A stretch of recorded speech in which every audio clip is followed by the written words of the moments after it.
Hi and welcome to Eczema Phoenix. My name is Teresa Alabata, and here we typically learn how to transform the way we live with eczema. But today I'm going to do a life update because it has been a minute. It has been a while since I've done a video, and I finally feel ready to somewhat come back. I had actually filmed another video where I was doing my makeup again while doing the life update, but something major happened that kind of made the video outdated, and I decided to refilm it. As you can see, I don't have any makeup or brushes in my hands because I'm pretty confident at some point I will cry in this video because of my life update. And so if you follow me on Instagram, which is just the same name, Eczema Phoenix, all one word, you have seen in my stories where I have shared that last month my father made it to heaven. He passed away. He was 89, and I feel it was his time. It was a long life, and it was difficult. He passed away on a Sunday, June 12th, a week before Father's Day this year in 2022. And, you know, the first 3 days were obviously really difficult. I had seen it coming.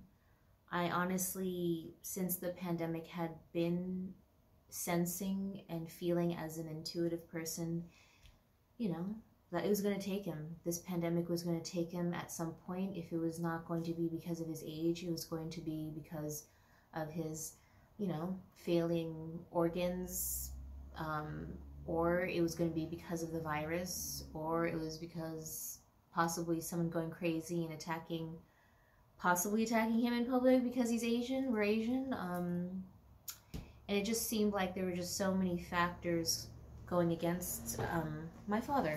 You know, at this time in the pandemic, so many factors that were like, I don't know, working against him or working towards the eventual end point of him passing on. So I knew it was going to happen. I didn't know when. And you know, honestly, since the entire pandemic, I had been grieving because I just knew. I just knew it was going to happen.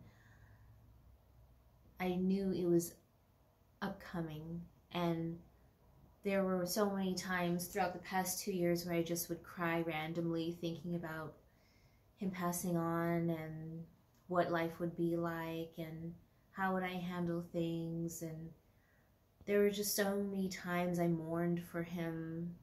So many times I thought about him passing on and I would just sob. And it was exhausting, and it was stressful, and it was full of anxiety, just anticipating him passing on.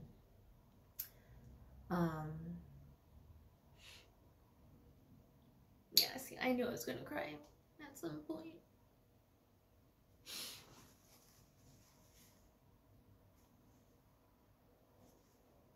And, yeah, so, you know, on June 12th, he, you know, was finally ready to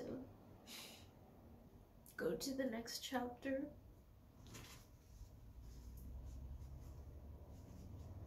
And I kind of wonder if I kind of helped him to let go more because, you know, he was like actually in the ICU since last March. So he had been in there for like 3 months. You know, like a really long time, according to the doctors, to be in the ICU.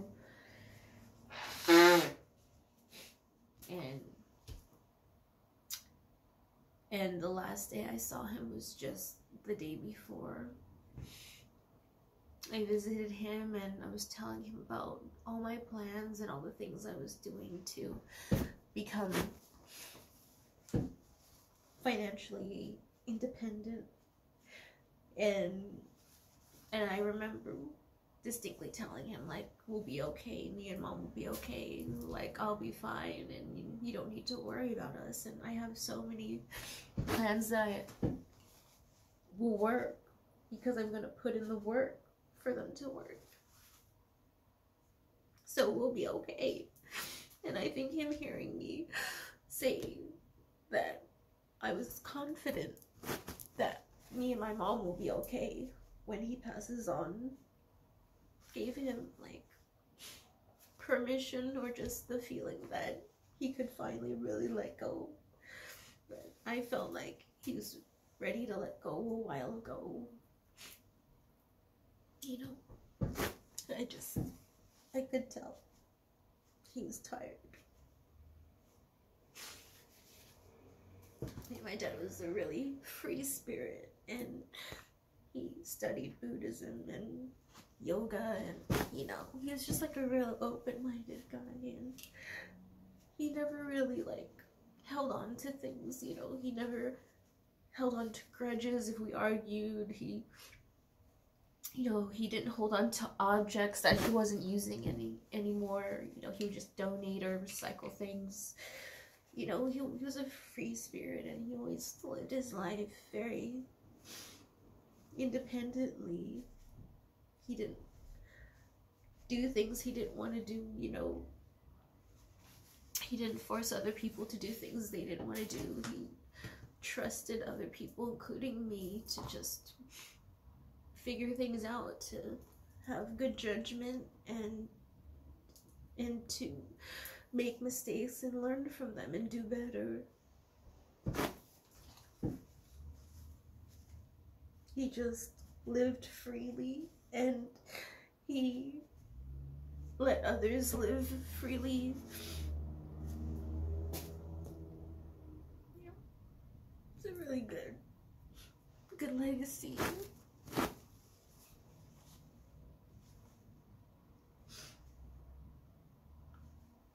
We didn't have the most perfect, smooth relationship. We argued a lot because, you know, he was more cerebral and I'm obviously emotional. So we didn't always see eye to eye, but, you know, it's funny. I don't know, it's funny how much you realize, you know, the value of a family member, or just a loved one when they're gone, or they're on their way to the next chapter, whether it is heaven or the afterlife or whatever you believe in. It's like, even people you have difficult relationships with still provide something of value to you, some kind of lesson.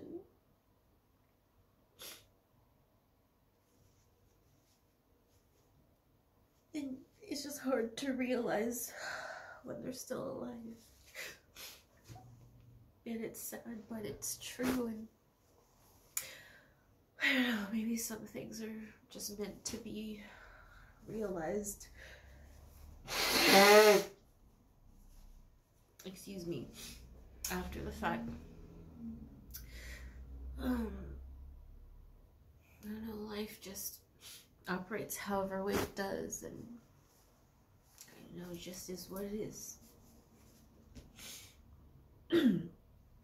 Yeah, on Instagram I haven't been posting either, really, because I haven't felt ready to really return.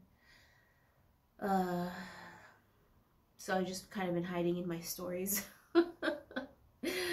And something else I shared in my stories a lot was just how much coffee and caffeine I had been drinking, because grieving and anticipating the death of someone is stressful and depressing, and I just naturally found myself gravitating towards coffee. Like, I am not really a big coffee drinker.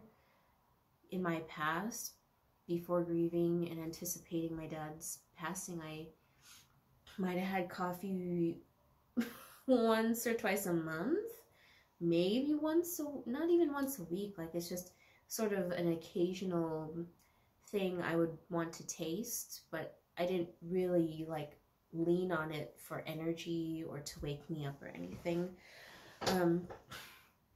But I drank coffee, you for especially for the past maybe I guess the whole time, but it really picked up in April, I think, if not May. Maybe it was May, where like I could just feel him starting to slip more and more, and the closer the day of his passing got, the more coffee I wanted. But even then, I never went past 2 cups a day. Like I definitely at least had 1 a day, but no more than 2, because then after a while caffeine just like makes my brain feel dehydrated, or I don't know, I get this sensation like I'm just like my brain is getting tighter or something and or just contracting and tense, and I need to dilute it like the caffeine with some water, like with a lot of water.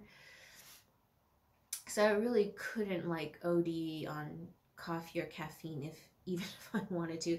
I would switch it up with matcha, and stuff like that. I didn't really go for soda though, because I don't like the sugar rush feeling. But yeah, I definitely leaned on caffeine to cope and to not just spiral into a deep depression and like stop functioning and stop working and stuff. But despite me just crying a lot right now, I actually have generally felt better every day since his passing, like in terms of grieving and feeling sad about everything. Like the first 3 days, like all I did was cry. I didn't work. I just, I reflected on my life with him and his life and all the things we did and that he told me and all his stories. And then after the 3rd day, I didn't really grieve and sob as much, so I definitely still cried. And now I'm actually able, now it's been like 3 to 4 weeks, and I'm able to enjoy my life already. Again, I think I got most of my grieving out throughout the pandemic. Throughout the past 2 years, I was like pre-grieving him. And so now I have moments, of course, things that remind me of him, memories. It still gets me like it does right now. But it doesn't like go on, and it kind of just comes and goes fairly quickly. It doesn't like, I don't really dwell in it like I did the first 3 days after finding out. And it's just like more momentary times of sadness. But like I'm working again, I'm doing what I need to do. I'm able to go on nature walks, and that's another thing I did a lot, was just I went on a lot of nature walks, to the beach, to the park, excuse me,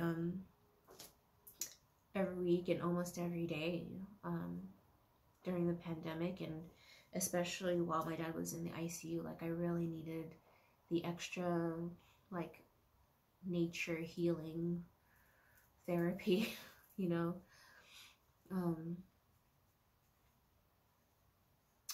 and so obviously my book has just been on hold. It just feels like a lot of obstacles, especially emotionally. I am still working on it, but at this point I'm just not going to mention it again until it's published. Never promote a product that has not been completed. That is a hard lesson that I learned. I never should have mentioned this book. I should have just kept it to myself, completed it, published it, and then promoted the hell out of it. So, it's my first book, huge learning curve, but I mean, it's in the works. It is happening. I'm just not going to try to jinx it by giving it a deadline, because I don't know what else is going to happen in life. Life is so unpredictable. And right now it's just so painful for so many reasons. And then, then now my dad passing is just like another painful thing that I'm processing. like, I haven't even commented or posted anything about any of the like social injustices that are going on in the world, and the wars, and all the isms that are going on. It's just so much. And I'm grieving my father passing, and I'm just like, wow, the pandemic is kicking my fucking ass. But I am still here. I'm still here. So I'm gonna keep going, even if I'm going at a much, much slower pace than I would like to, with all of my plans and ideas and projects. Like, I have so much that I am excited to do, including content for this channel. The things I am writing in my book are the next things I want to talk about on this channel. Nuanced things, specific things, thorough things. Like, you'll get it when it starts happening.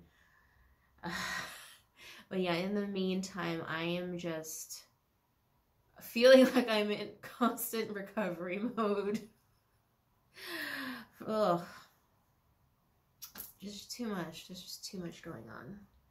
I am overwhelmed. But, you know, I also wanted to explain what was, excuse me. Oh.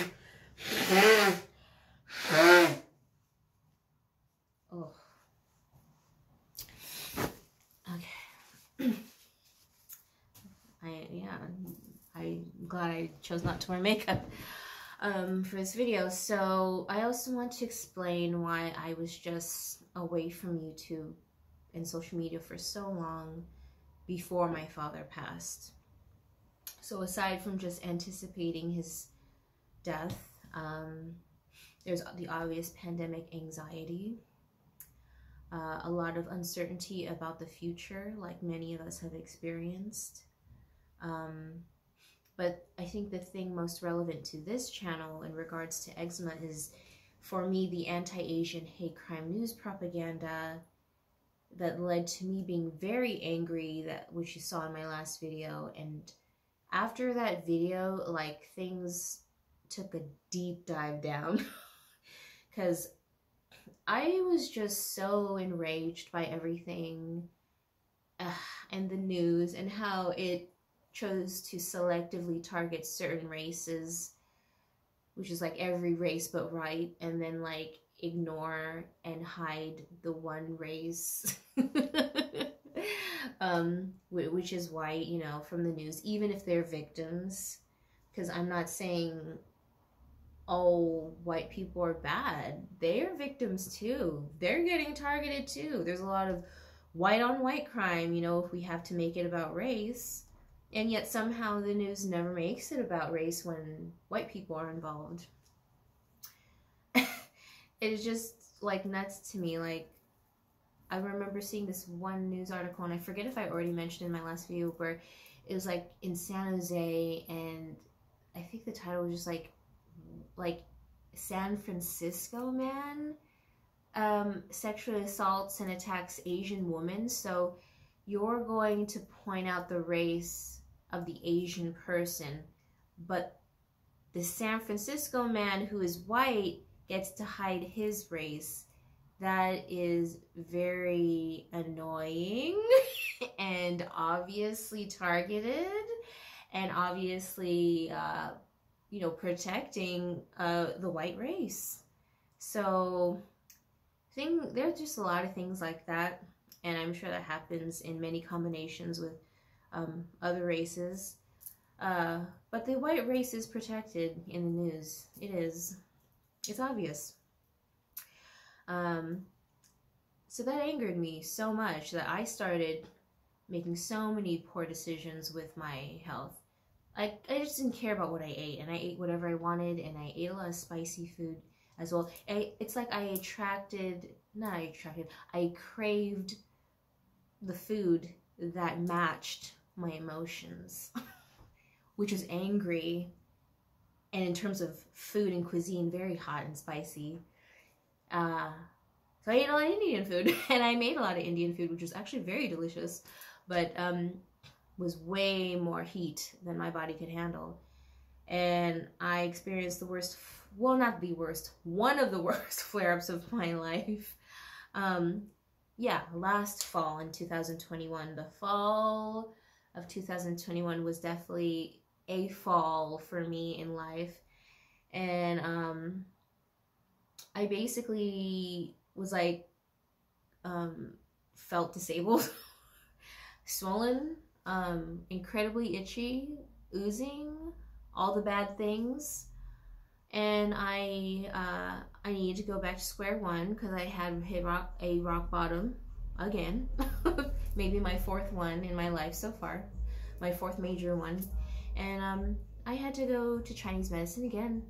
Thankfully, I did find someone in San Francisco, fairly near me, who specializes in Chinese dermatology. And I'll leave a link to her info down below because she is still practicing, and that really helped. Yeah, it was kind of difficult for a while because, like, I think in my last video I had been seeing her, but then the pandemic happened, so she closed her business and I was basically left to fend for myself. Thankfully, I found some Chinese herbal capsules that they worked for me for a while, but I was still not eating very well. Not like extremely bad, but it was bad enough to where they eventually stopped working for me. And so I was like, oh my god, I'm in trouble again. Let me see if I can contact her again. And or I think she had actually emailed me at one point, but I was taking the capsules while they were still working, so I was like, oh, I'm good for now. And then this happened, and I'm like, okay, yeah, I actually do need to see you again, please. So thankfully she did have openings in her schedule for me, and I am continuing to see her. I actually was seeing her like on a weekly basis for the first 2 months, and then I think every 2 weeks by the 3rd month, and then by the 4th month I was able to see her just like once a month, and I've just been seeing her once a month since I think last February. So so that's been great, and I'm thankful for her, and I'm thankful that her herbs work so well for me. And gosh, there's just so, I mean, I definitely use food as a coping mechanism, and I need to work on that. But it is getting better, and I am hopeful, strongly hopeful, that I will be able to get off the herbs. She has like kind of hinted that I may not need to see her as much, and that I am definitely getting better. I mean, you know, yeah, I look pretty good right now. Some redness from crying and stuff, and whatnot, but that's okay. So that's why I was away for so long. So much bullshit. And then my dad died.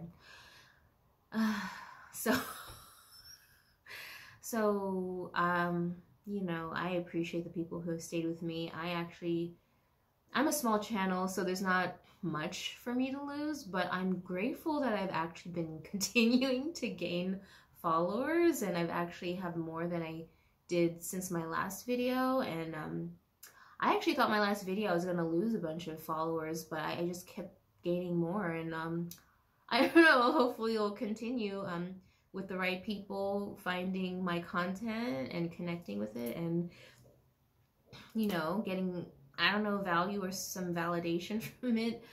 I'm grateful. I'm grateful for the people who stayed with me on Instagram, including my white ally followers. You know, I posted some angry things about white supremacy and white races, and I still have a lot of white friends and subscribers and followers. So, you know,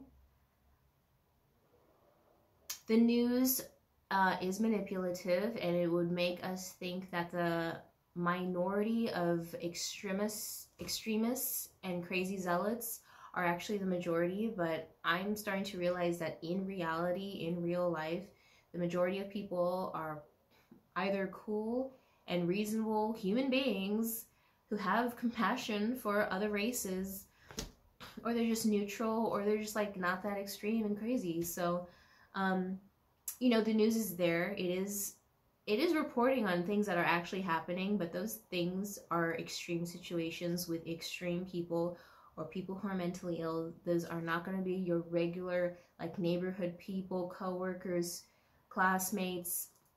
These are not going to be people who, you know, are working, you know, with you or working at places that you shop, or who are just walking around you. And like, most people, I realize, are pretty sane regardless of race, so thank God for that. And you know, and I give it up to the white allies, because I can't imagine what it's like being white, particularly in America right now, where your race is really called out for the first time, and so much, and it's a new thing, and this is the first time any of us are like at a time like this, and I don't think any of us really know exactly what to do, and we don't know what to expect. We're all just hoping for the best and just trying to survive, you know, make money, get home safe, you know, every day. So yeah, that is my update. Thank you for being here, and I wish you luck on your healing journey and on whatever journey you're on right now. I don't know when my next video will be, but I just felt like making this one, and I look forward to making more, though, this year for sure. Yeah. Thanks again, and I will see you in the next video. Bye.